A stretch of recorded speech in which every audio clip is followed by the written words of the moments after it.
The Word is heart food. When we ingest it, the Holy Spirit provides the power to help us grow to be more like Jesus. His Word transforms how we think about God, money, enemies, careers, and family. In other words, it's really good for us. Eat God's Word to your heart's content.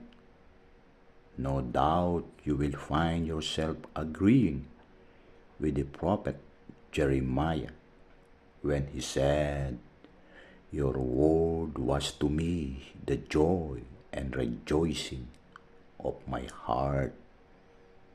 Lord, cultivate in me an appetite for your word. Thank you that the Bible is food for my soul. Lead me to read it, to savor it, to ingest it, and to know the strength that your words can give to my open, failing heart.